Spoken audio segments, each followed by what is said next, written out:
Start तो किया नहीं रिकॉर्डिंग।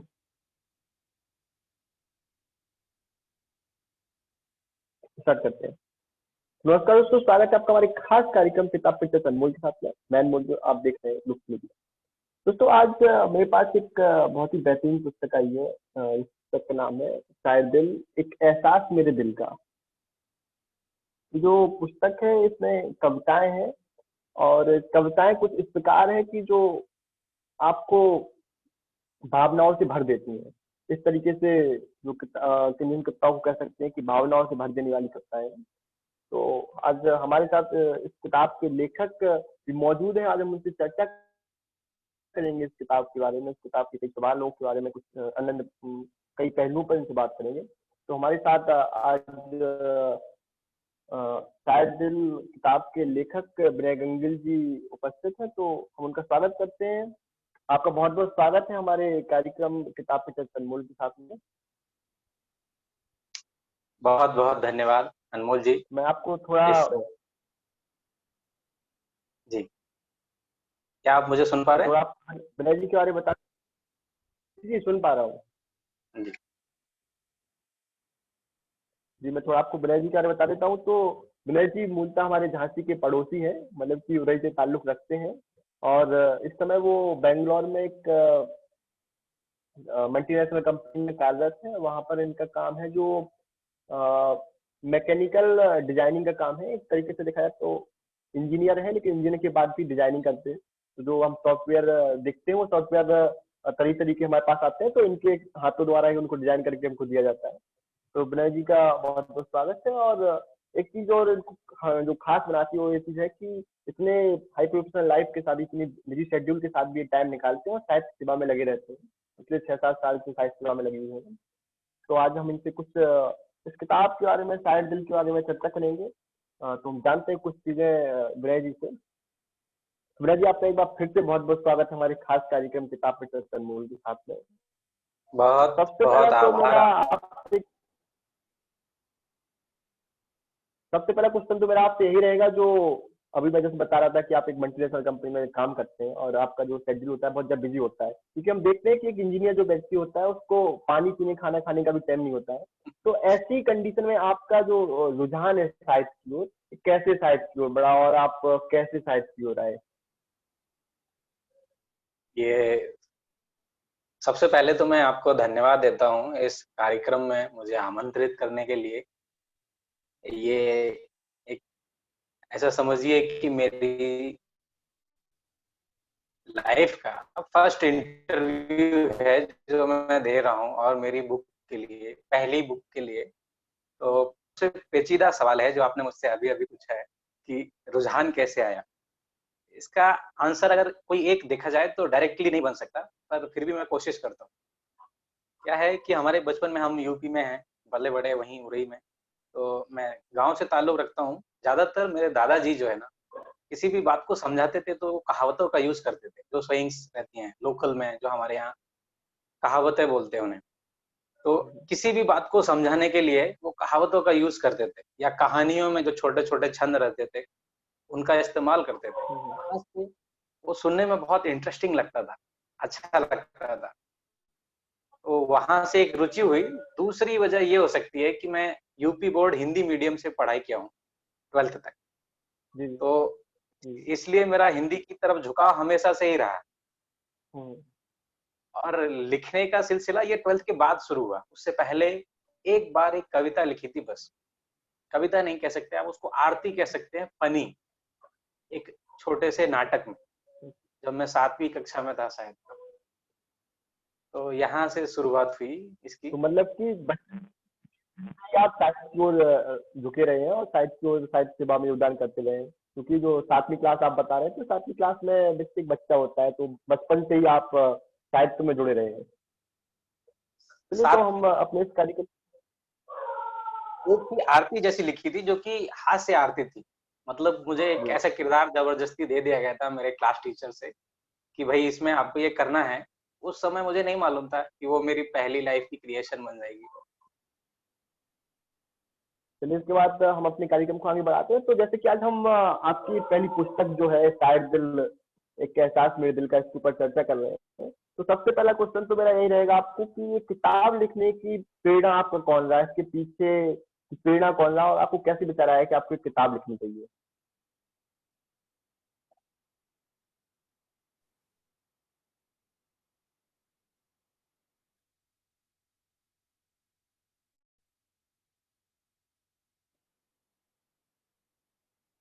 लगता है मेरी के नेटवर्क थोड़ा दिक्कत कर रहे हैं।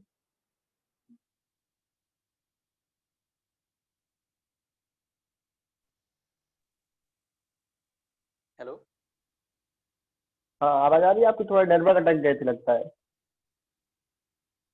जी, अभी आ रही है। हाँ, मैं तो आपको जो आपका सवाल था, हम उसकी तरफ चलते हैं। सुन लिया था आपने क्वेश्चन कि मैं दोबारा रिपीट करूँ? जी, जी। मैंने सुन लिया है कि इस जो पुस्तक को लिखने की प्रेरणा कहाँ से मिली।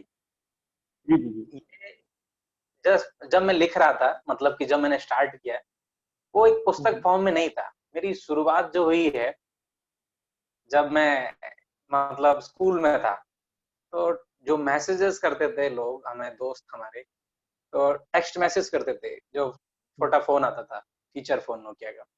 उसमें तो मेरे पास भेजने के लिए 1, 2, 4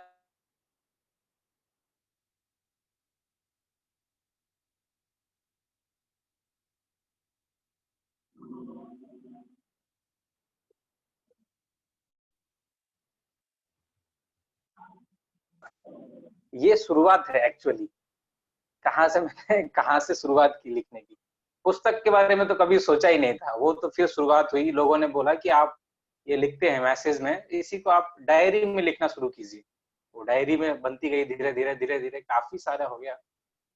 जब डायरी भर चुकी तो लोगों ने कहा कि आप इसको आप, मेरे दोस्त जो हैं, मेरे रूममेट हैं, उन लोगों ने, तो उन्होंने ऐसा इंस्पायर किया कि भाई आप बुक में पब्लिश होना चाहिए इसको, इतना कंटेंट है।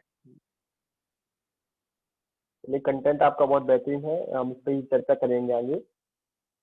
इसके बाद एक चीज़ और मैंने किताब में देखी है, जैसे आप बता रहे थे कि आपने डायरी से लिखना शुरू किया या एक किताब होती है। तो हम आज देखते हैं कि अगर कोई व्यक्ति किताब लिख रहा है या किसी किताब के बारे में बात कर रहा है, तो उसका एक केंद्र बिंदु होता है, वो एक पर्टिकुलर टॉपिक पे लिखता है। अगर कोई प्रेम का कवि है तो प्रेम पर लिखता है, कोई ओज का कवि है तो केवल राष्ट्रभक्ति पर लिखता है। लेकिन जब मैं आपकी इस किताब को पढ़ रहा था तो इसमें हर पहलू को आपने छुआ है। मतलब कि जो लाइन मैंने शुरुआत में ही कहा था कि कही थी कि भावनाओं से भर देती है किताब। तो कहीं इसमें शुरुआत में एक प्रेम की कविताएं भी आपको देखने को मिलती हैं। जब आप थोड़े आगे पहुंच जाते हैं तो इसमें आपको वही देशभक्ति से भी ओत-प्रोत कविताएं मिलती हैं। कहीं पर आपको इतनी भावनाओं से भरी कविताएं मिलती है, माँ और पिता के ऊपर जो कविताएं होती हैं। इसमें कविता है पापा जी। जब उसे पढ़ते हैं तो आप या फिर माँ के ऊपर कविता है, जिनको आप पढ़ते हैं तो इनमें से आप भावों से भर जाते हैं। तो मेरा आपसे अगला सवाल ये रहेगा कि आप केंद्र बिंदु क्या रहता है कविता का? आप किस चीज पे आधारित होकर कविता लिखते हैं? वैसे तो सच कहूँ तो मैं कोई ऐसा सोच कर नहीं लिखता कविता कि मैं कविता लिखने जा रहा हूँ या किसी गीत को लिखने जा रहा हूँ, तो उसमें मुझे कविताएँ ऐसी लिखनी है या इसी टॉपिक पे लिखनी है। ये कैसा हुआ, जैसे-जैसे हमने अपनी कॉलेज लाइफ के साथ शुरू किया, घर छोड़ा, उसके साथ जैसे-जैसे मेरा परिदृश्य बदलता गया, मेरे आस-पास का वातावरण बदलता गया, चीज़ें बदलती गईं, वैसे-वैसे आपको मेरी कविताओं में भी परिवर्तन देखने को मिलेगा। विषय हम्म, की विविधता बढ़ती गई हम्म, और जो काव्य का भी है, काव्य में भी विविधता बढ़ती गई। मतलब कि सिर्फ़ एक ही कैटेगरी में नहीं लिखा है मैं। अगर मैं कहीं छंद लिख रहा हूँ, तो कहीं शायरी लिख रहा हूँ, कहीं मैं नज़्म लिख रहा हूँ, कहीं गज़ल लिख रहा हूँ। तो जिस फ़ॉर्म में भी मुझे जो एहसास आया है, सीधी-सी बात यही है कि हम्म, उस किताब में एक लाइन लिखी है शायर दिल के नीचे, एक एहसास मेरे दिल का भी। तो वो हम्म, एक एहसास ही है, जो भी एहसास मेरे दिल में आया, जहाँ पे भी आया, जिस संवेदना के साथ, जिस फीलिंग्स के साथ, वही मैंने वैसे ही लिखा है। यही वजह है कि जिस हर एक व्यक्ति के, एक जिंदा मनुष्य के अंदर या व्यक्ति के अंदर हर तरह के भाव आते हैं। हो सकता है सुबह उसका बहुत अच्छा गुजरा हो तो सुबह का भाव बहुत अच्छा होगा। शाम तक होते-होते कुछ बदलाव आए होंगे हम्म। उसके रोजमर्रा के जीवन में, तो उसके भाव अलग होंगे। जिस समय जिस भाव में लिखी गई कविता वैसे ही आपको मिलेगी और यही सबसे अच्छी वजह है कि वो आप रिलेट करते हैं, हर एक पोएट्री को। जी, जब इस किताब को या कविता को आप या नज्म को या शायरी जो उसमें लिखी है अलग अलग तरीके से, अगर जब आप पढ़ते हैं तो अपने आप से रिलेट करते हैं, ऐसा लगता है कि आप इसको जी रहे हो। एक क्वेश्चन और, आप जैसे कि अभी आपने बात की कि के किताब के नाम के ऊपर बात आई, टाइटल के ऊपर बात आई कि शायद हाँ दिल हाँ एक एहसास मेरे दिल की। ये जो इसका टाइटल है, तो फेसबुक पे जब मैं देख रहा था तो लोगों ने इसकी बड़ी तारीफ की है, लोगों को बड़ा पसंद आया, रोचक लगा है। तो इसके पीछे की क्या कहानी रही कि एक यूनिक सा आपने टाइटल दिया है कि शायर दिल, उसके नीचे आपने कुछ सब टाइटल भी दिया है, एक एहसास मेरे दिल का भी। तो इसके पीछे क्या कहानी रही है? ये हाँ, एक थोड़ी सी रोचक कहानी कह सकते हैं। जब मैंने डायरी में पोएट्रीज लिखना शुरू किया है, मतलब कलेक्शन करना शुरू किया, पहले तो मैं कहीं भी लिख के पेज में या सिर्फ फोन तक सीमित था। उसके बाद डायरी में लिखना शुरू हम्म, किया तो डायरी में एक नाम दिया मैंने लिखने के लिए, एक एहसास मेरे दिल का भी। उसके बाद जो भी पोएट्री या जो भी कविताएं जो भी लिखता था मैं, वो उसमें लिखते रहा। जब बुक का नाम देने की बारी आई, उसी समय मैंने एक अपना पर्सनल ब्लॉग बनाया था हम्म, और उसके लिए भी मुझे नाम देना था। तो मुझे कुछ ऐसा नाम चाहिए था कि जो हम्म, शायरी को, मतलब जो मैं लिख रहा हूँ उसको सीधे दिल तक पहुंचाए लोग। और मेरी एक किताब के पीछे जो लिखा हुआ है उसमें लिखा भी हुआ है कि शायरी आपको दिल से जोड़े रखती है और दिल ही शायरी से जुड़ा हुआ है, ये दोनों अलग नहीं है। इसलिए फिर वो एक दोनों। इसलिए फिर वो कंबाइंड हो गया। वो जो दिल और शायरी था वो आपस में मिल के शायर दिल बन गया। यही है। हम्म, तो एक बहुत यूनिक सा नाम मैंने अधिकतर देखा है कि आपके जो पाठक किताब को पढ़ते हैं तो उसके बाद वो कुछ चीज की तारीफ करें या ना करें, लेकिन जो इसका टाइटल, इसकी तारीफ जरूर करके जाते हैं कि एक आपने बहुत यूनिक सा टाइटल दिया है। तो एक धन्यवाद। जैसे कि अभी हम आप बता रहे थे जैसे कि आपने एसएमएस के जरिए कहा कविता लिखना स्टार्ट किया या शायरी लिखना शुरू किया।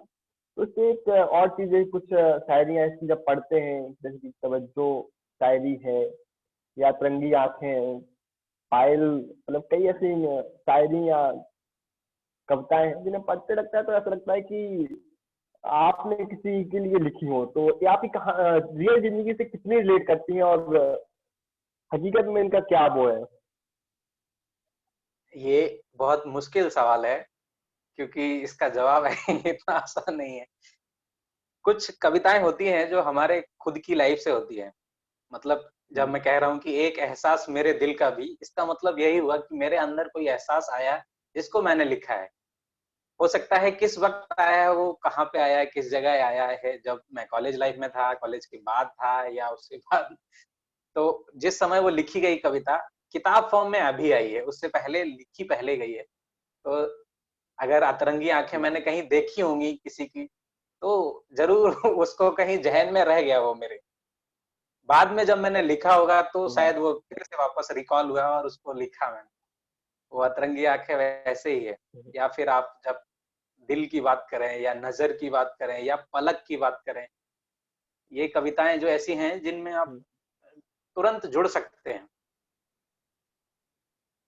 हाँ, व्यक्ति जब ऐसे पढ़ता है या मैंने खुद पढ़ी तो कई जगह पे मैं खुद अपने आप को उस कविता में रख पाया कि मैं खुद एक कविता पढ़ रहा हूँ, तो इस तरीके की या खुद खुद जी रहा हूँ। तो इस तरीके की आपकी कविताएं देखने को मिलती हैं। एक जो आपकी कविता थी वो मुझे बेहद पसंद आई। वो एक गांव वाली कविता थी जिसे मैंने पढ़ा था कि गांव की ओर जी। इश्क है मुझे गांव से। वो बहुत अच्छी कविता लगी मुझे। तो ये बहुत अच्छी कविता थी। मैं चाहूंगा भी कि आप लास्ट हमारे पाठ को सुनाए। इससे पहले हम इस पाठ की ओर बढ़े उससे पहले कुछ सवाल और जो हमारे पाठ जानना। तो आज व्यक्ति देखते हैं कि बड़े बड़े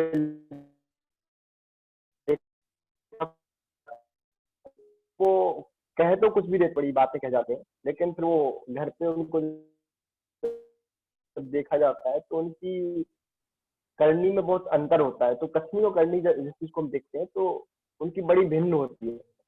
तो आपकी जब हम कभी माँ के ऊपर लिखते हैं, कभी किताब के ऊपर लिखते हैं, कभी आप देश के ऊपर भी लिखते हैं, तो आपकी जो कथनी है और करनी है वो किस प्रकार से सामान्य या भिन्न रहती है? ये बहुत अच्छा सवाल पूछा है आपने। और इसका जवाब भी वैसे ही रहना चाहिए। वैसे तो अगर मैं ईमानदारी से दूं तो सच बात ये है कि हमारे परिवेश पे निर्भर करता है कि हमारे विचार क्या रहेंगे। जब आप अपने इर्द गिर्द कुछ ऐसा देख रहे होते हैं, घटते हुए देख रहे होते हैं, हमारे विचार वैसे ही होते हैं। जब आप कभी कुछ ऐसा देखते हैं जिससे आपको क्रोध आता है, आप अग्रेसिव होते हैं, आप कभी रोमांटिक होते हैं, या आप कभी कुछ सामाजिक लिखते हैं, राजनीतिक लिखते हैं, या व्यंग लिखते हैं, कभी हास्य भी लिखते हैं, या आपके परिवेश पे आसपास जो चल रहा है आपके साथ, आपके देश में, आपके राज्य में, आपकी जगह जहाँ रह रहे हैं वहां पे जो भी आप देख रहे हैं, एक जब एक लेखक लिखता है तो वो किसी भी जगह पे खुद को रख के लिख सकता है। अगर देखा जाए अभी तक की मेरी लाइफ में कुछ कविताएं ऐसी हैं जो मैंने कहीं अपने आप को खुद को रख के लिखा है। हो सकता है मेरे रियल लाइफ से रिलेट नहीं है, वो मैंने किसी के पक्ष में लिखा है, या अपने आप को की करते हैं कभी। तो आज के तौर पे तो मैं कह सकता हूँ कि अभी तो मेरी कथनी बदला या चीजें बदली और मेरी सोच बदल गई। उस समय शायद मैं आज की लिखी किताब पे अगर ना टिक पाया तो शायद ये परिवेश या मेरे विचारों का परिवर्तन कहा जा सकता है। परंतु मैं चाहूंगा कि ये मेरे साथ हमेशा बना रहे। जैसा मैं आज हूँ वैसे ही मैं भविष्य में भी रहूं, और इसके लिए मैं पूरी मेहनत करूँ। मतलब कोशिश करूंगा कि मैं ताउम्र ऐसे ही रहूं, जो मेरी कथनी है, जो मेरी करनी है वैसे ही रहे।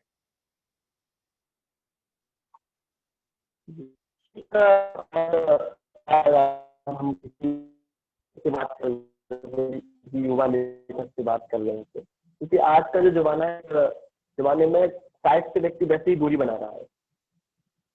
आवाज नहीं आ रही आपको? सुन पा रहे हैं आप? नहीं, अभी रुक रुक के आ रही है आपकी आवाज। चलिए दोबारा बोलता हूँ। आपका वीडियो आज वीडियो पे पर प्रॉब्लम हो रही है। और आपको आ रही है, आवाज आ रही है साहब? हाँ, आवाज आ रही है। वीडियो पॉज है आपका। आप मुझे देख पा रहे हैं?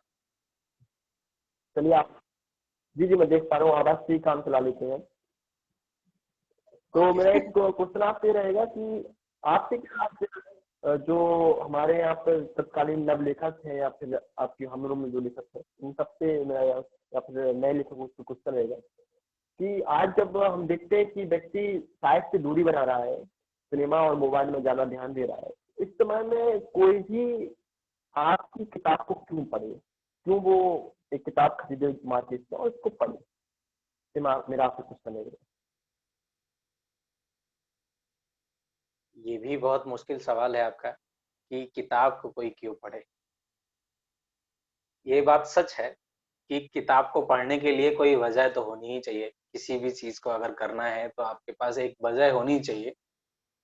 और मैं मेरे हिसाब से, मतलब मेरे नजरिए से मैं कहना चाहूँ तो मैं ये नहीं कह सकता कि मैं साहित्यकार हूँ, मैंने कोई साहित्य की पढ़ाई की है या मैंने शिक्षा ली है साहित्य। जैसा कि अभी मैंने बताया आपको कि मैं 12th तक जी हिंदी मीडियम से पढ़ा हूँ, वही मेरी रुचि का। और ये एक हुनर है जो कुदरत ने दे दिया है कि आप शब्दों में लिख सकते हैं अपने एहसासों को ढंग से। बस जी इतना है। अगर मैं साहित्य की दृष्टि से देखूं तो हो सकता है कि मैं साहित्यकार की दृष्टि से उस मैं ना बैठूं। जो लोग मुझसे बड़े हैं, दिग्गज हैं, जो साहित्य के क्षेत्र में इतने महान काम कर रहे हैं, मैं उनमें अपने आप को अभी तो नहीं गिन सकता। लेकिन भविष्य में मैं कोशिश करूंगा कि मैं कहीं ना कहीं उनके अगर चरण धूल तक भी पहुंचूं तो भी बड़ी बात होगी मेरे लिए। पुस्तक को पढ़ने के लिए कई वजह हैं। जैसे कि एक की पुस्तक में कुछ भी काल्पनिक नहीं लिखा गया है। ज्यादातर जो चीजों को लिखा गया है वो परिवेश से जुड़ी हुई है। भाषा बहुत सरल है, आप आम भाषा में पढ़ सकते हैं। भाषा इतनी सरल है कि आप आसानी से जुड़ सकते हैं। और जो शब्दों का इस्तेमाल है वो हमारे आम जनजीवन से या डेली लाइफ से जुड़ा हुआ है। ऐसी कोई भी कविता, ऐसी भाषा नहीं है जिसमें आपको बहुत ज्यादा मशक्कत करने पड़े समझ समझने के लिए, वैसा नहीं है। दूसरी ये बात है, जब भी दिमाग में रहता है कि आप कभी भी लिखें, तो एक मीनिंगफुल थॉट होना चाहिए जो सामने वाले को कुछ दे के जाए, अगर कोई पढ़ रहा है तो। और साथ में ये कि इसमें किताब में एक विषय पर नहीं लिखा गया है कि अगर रोमांटिक शायरियाँ हैं या नज्म है या गज़ल है, ऐसा नहीं। साहित्य की अलग-अलग विधाओं में और अलग-अलग विषयों पर लिखा गया है। जैसा कि एक इंसान अपनी लाइफ में सोचता है दिन भर, अलग-अलग चीज़ों को वो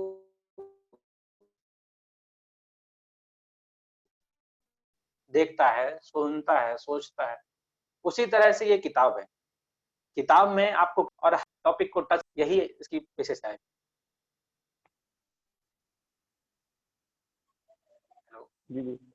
इन 2 बातों से तो मैं भी सहमत रहूँगा आपकी। मैं भी इस किताब की बात करने से पहले मैंने इस किताब को अच्छे से पढ़ा है, तो मैं इस बातों से सहमत हूँ आपकी।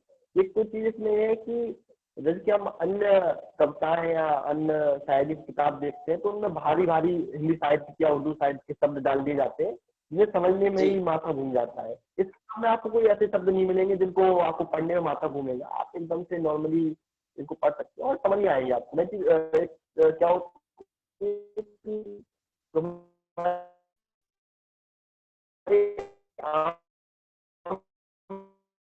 बोलचाल की भाषा उसमें ही इसको लिखा गया, तो समझने में ज़्यादा दिक्कत नहीं होती है। दूसरी चीज़ है जो आपके जीवन में जो घटनाएं चल रही होती है, उन घटनाओं से संबंधित होती है। तो यदि एक सवाल मेरा आपसे और है कि इस किताब में से आपकी सबसे प्रिय कविता कौन सी है जो आपको सबसे ज्यादा पसंद हो? एक कविता कोई।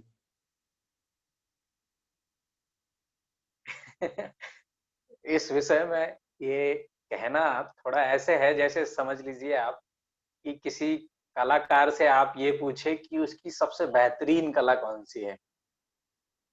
ये एक मुश्किल सवाल है, क्योंकि एक अपनी जी, जी, सारी जी। कलाओं के लिए मुश्किल तो है। मतलब जी, तो उसमें से एक को चुनना सबसे डिफिकल्ट काम है, क्योंकि हर एक जब लिख रहे जी, होते हैं आप उस समय वो सबसे बेहतरीन होती है, या वो सबसे ज़्यादा कनेक्ट होती है आपसे जब भी आप कुछ सब लिख रहे होते हैं।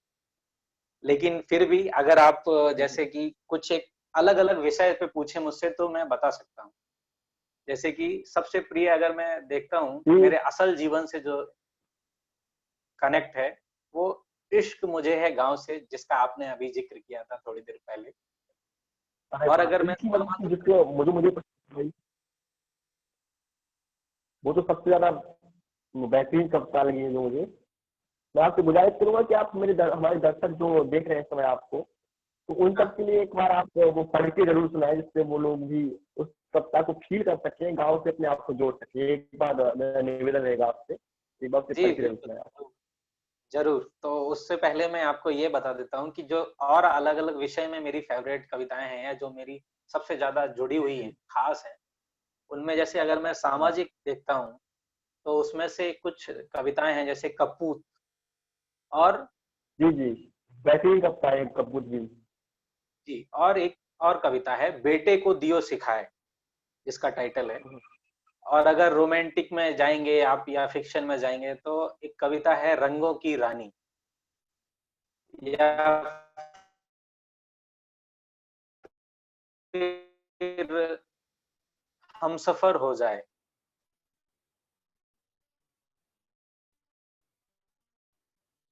और अगर आप जैसे कविता है मैंने जो लिखा है उसमें आप जब आप देखेंगे कि प्रकृति को एग्ज़ाम्पल लेके वास्तविक जीवन, मनुष्य के वास्तविक जीवन को मतलब उसमें ऐसे लिखा गया है।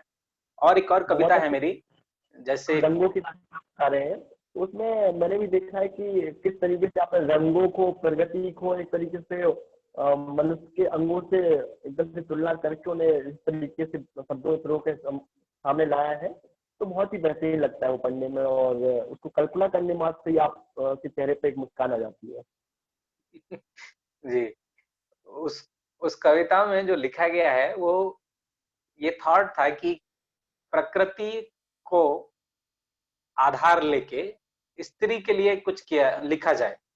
तो वही है जी, कि जी। उसमें प्रकृति के किसी एक रूप और एक रंग को लेके एक स्त्री के एक अंग को दिया गया है।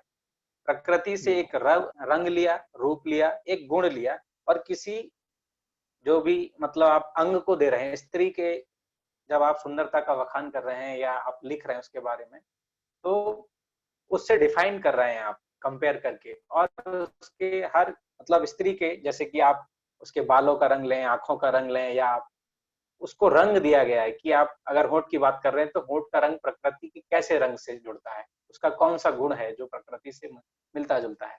इस तरह लिखा गया है इसको। और ये जो आप कह रहे हैं इश्क मुझे है गांव से, वो मैं पढ़ देता हूँ। सबसे अच्छी लगती है, या ये समझ लीजिए कि मैंने जो जिया है, सजीव देखा है, मेरे गांव में ये सब मौजूद है। जो मैंने बचपन में देखा है, जिया है, इसको यही लिखा है बस हूबहू। इश्क मुझे है गांव से, बचपन में ही समंदर तैरा, कागज की नाव से। बचपन में ही समंदर तैरा, कागज की नाव से, लड़कपन में ही फलक नापा, साइकिल और पांव से, खेत गलियां और बीज भी रोपा, धूप दोपहरी, कुआ बरगद और पीपल की छांव से। निभा रहा हूं शहर के साथ रिश्ते को, निभा रहा हूं शहर के साथ रिश्ते को, पर इश्क मुझे है गांव से। वाह, बेहतरीन कविता थी आपकी। धन्यवाद, बहुत बहुत। एक क्वेश्चन और रहेगा आपसे कि ये तो अभी हम बात कर रहे हैं शायर दिल की, इसके बाद अगली किताब के बारे में आपका क्या विचार है? अगली किताब हम कब तक सोच सकते हैं? कब तक हम लोगों को आपकी अगली कविता या नई किताब पढ़ने को मिलेगी? ये सवाल बहुत अच्छा है, और हमारे जो दोस्त हैं, मित्र हैं, या जो हमें देख रहे हैं, उनके लिए मैं कहना चाहूंगा कि ये बुक मेरी मार्च में 20 मार्च को मुझे मिली थी लगभग, और 22 मार्च के बाद ये लॉकडाउन शुरू हो गया हमारे इस, उसके बाद लॉकडाउन शुरू हो गया, तब तक दूसरी बुक भी हाँ अभी नहीं ला।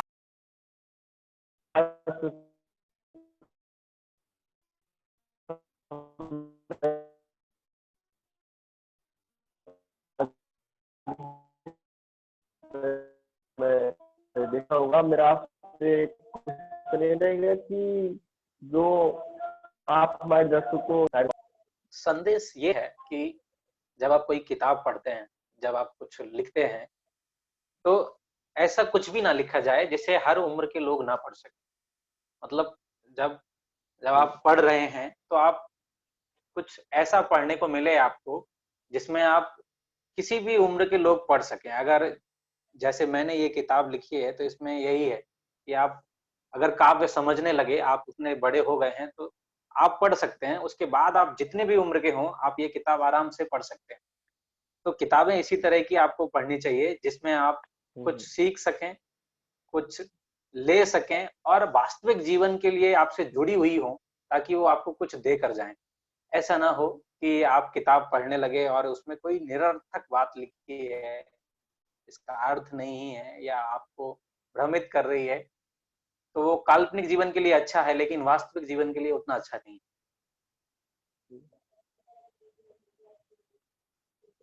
इस बात से मैं भी आपसे बिल्कुल सहमत हूँ। मैं अपने दर्शकों को संदेश जरूर देना चाहूंगा कि जो किताबें होती है वो हमारे समाज का आईना होती है। तो आप ऐसी किताब पढ़ें जो आपको कुछ सीखने को दे जाए, तो आपको सीख जाए। तो शायद के लिए ऐसी किताब है कि आप, अगर आप हिंदी पढ़ना जानते हैं, आप हिंदी पढ़ना सीख गए, तो आप इस किताब को पढ़ना स्टार्ट कर सकते हैं। इसकी कुछ कविताएं ऐसी हैं कि जो आप बचपन में स्कूल की मंच से भी बोल सकते हैं और बुढ़ापे तक आपके पढ़ने के लिए कविताएं इसमें है।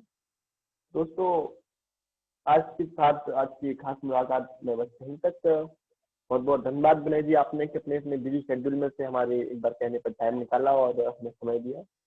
बहुत बहुत धन्यवाद। बहुत बहुत धन्यवाद। तो आज के लिए बस इतना ही। आपका अनमोल जी। तो दोस्तों आज के लिए बस इतना ही, विक्ट्री लुक मीडिया। और शायद दिल एक एहसास, मेरे दिल का भी एक किताब आप जरूर पढ़ें। इसकी जो लिंक है वो डिस्क्रिप्शन में आपको मिल जाएगी, और इस किताब को पढ़ के हमें जरूर बताएं कि आपको किताब कैसी लगी। धन्यवाद।